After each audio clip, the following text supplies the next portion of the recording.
Nahal पहुंचे हैं आप, नाहल गांव में आए हैं।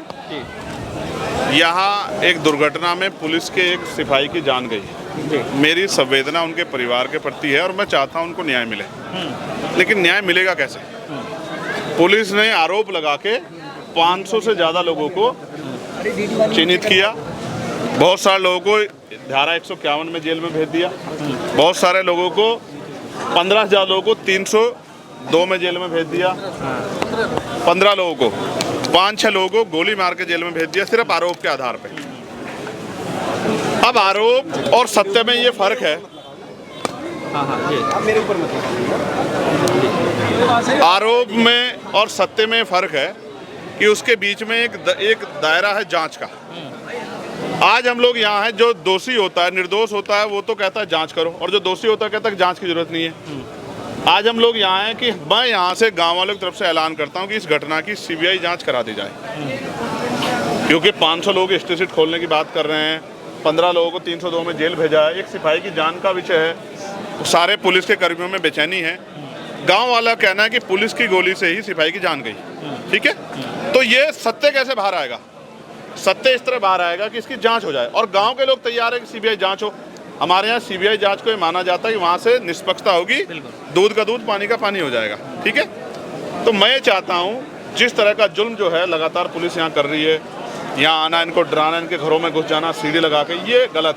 पुलिस जिस दिन आई है उनको तस्करा नहीं डाल के आई, उन्होंने थाने को सूचित नहीं किया, उन्होंने चौकी को सूचित नहीं किया, तो कुछ गलतियों पे पुलिस भी है। इसलिए पुलिस को और गांव के बीच का जो टकराव है, इसको रोकने के लिए इसकी जांच जरूरी है। मैं यहाँ के कमिश्नर साहब से बात करूंगा और मैं उनसे कहूंगा कि वो इसकी सीबीसीआईडी जांच करा दे या सीबीआई जांच करा दे।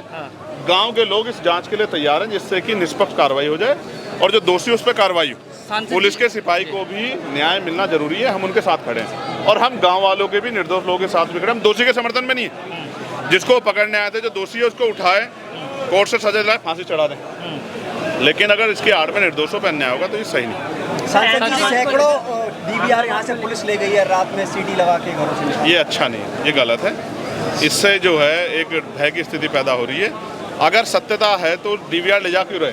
पुलिस तो लगातार बयान जारी करती है ना, वीडियो भी जारी करती है कि देखो भाई इस घटना में हम पे आरोप लग रहा है, सच्ची है।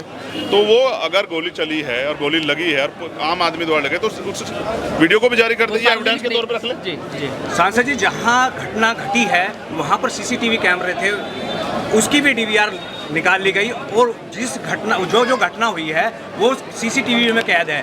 पुलिस क्यों सार्वजनिक नहीं कर रही है? मैं भी आपसे ये कह रहा जो है, इसीलिए हम लोग जांच की मांग कर रहे हैं ना जी, इसीलिए हम लोग जांच की मांग करें, सीबीआई जांच हो जाए, जिससे दूध का दूध पानी। जो दोषी होगा हम उसका समर्थन नहीं करेंगे, लेकिन निर्दोष पे कार्रवाई ना हो, इसका ये तो कानून भी कहता है ना कि निर्दोष पे कार्रवाई नहीं होनी चाहिए।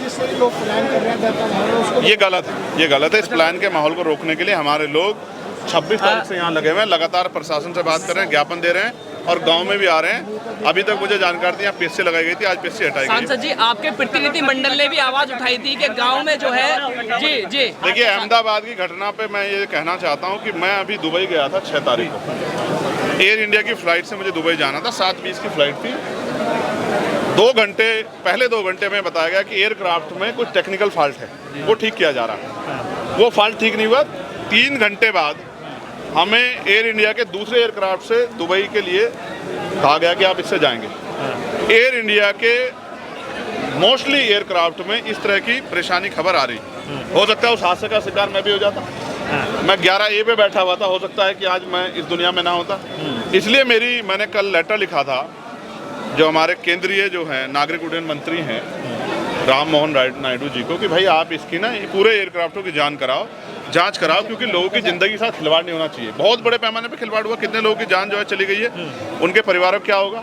तो मैं तो उन परिवारों के प्रति संवेदना प्रकट करता हूं, लेकिन इससे जो है एक भय का माहौल भी हुआ है लोगों में, और एयर इंडिया के खिलाफ एक जो है आक्रोश का माहौल भी बन रहा है। इसलिए मैं चाहता हूँ कि जितने भी एयरक्राफ्ट सबकी जाँच कराई जाए, क्योंकि उसमें सफ़र जो लोग करते हैं उनकी जान की वैल्यू है। आज बहुत सारे लोगों ने अपने परिवार, एक बड़े सीनियर नेता, मतलब उसके क्या नाम, गुजरात के पूर्व चीफ मिनिस्टर चले गए, मैं उनके प्रति संवेदना प्रकट करता हूँ कि उनके परिवार को दुख सहन शक्ति मिले। लेकिन अगर इसमें इसकी जांच हो, उसमें जो दोषी हो उस पर भी सख्त कार्रवाई होनी चाहिए, क्योंकि लोगों के जीवन से खिलवाड़ नहीं होना चाहिए। सांसद जी, पुलिस आज तक अपनी बुलेट का खोखा या आप पब्लिक का खोखा बरामद नहीं कर सके, जबकि वो इतनी तेज़ है कि गोली और लगने के बाद आप जो कहना चाह रहे हैं और मैं भी जो कह रहा हूँ, आप समझते हैं कि ये पूरा मामला झोल में है, ये बिना जांच के स्पष्ट है, इसलिए इसकी जांच होनी जरूरी है। सांसद जी, आपका प्रतिनिधि मंडल गांव नाहल में पहुंचा था, लेकिन उस दौरान पे यहाँ पर कई ऐसे जीवित पशु जो थे वो मर गए थे, जो पालतू पशु हैं, उस पर क्या कहना है, उसका जिम्मेदार कौन है? ये इसके पूर्ण रूप से दोषी यहाँ का एडमिनिस्ट्रेशन और यहाँ की सरकार है। वही सरकार जो है जब वो पशु पक्षियों की रक्षा की बात करती है, उनके जीवन सुरक्षा की बात करती है, तो यहाँ के जो पशु पक्षी थे उनको क्या जाति और धर्म के नाम पे देखा गया? उनकी सुरक्षा क्यों नहीं की गई? उनकी जान गई, इसका मुआवजा जो है इन परिवारों को मिलना चाहिए, क्योंकि डर के माहौल की वजह से वो गए हैं। क्योंकि जब जांच होगी तभी तो पता लगा, बिना जांच के आपने लोगों को भर दिया है, तो ये गलत है। इसके लिए जो है मैं इसके लिए बात करूंगा कि उनको जो है न्याय मिलना चाहिए, जिनके पशु जाने को मुआवजा मिलना।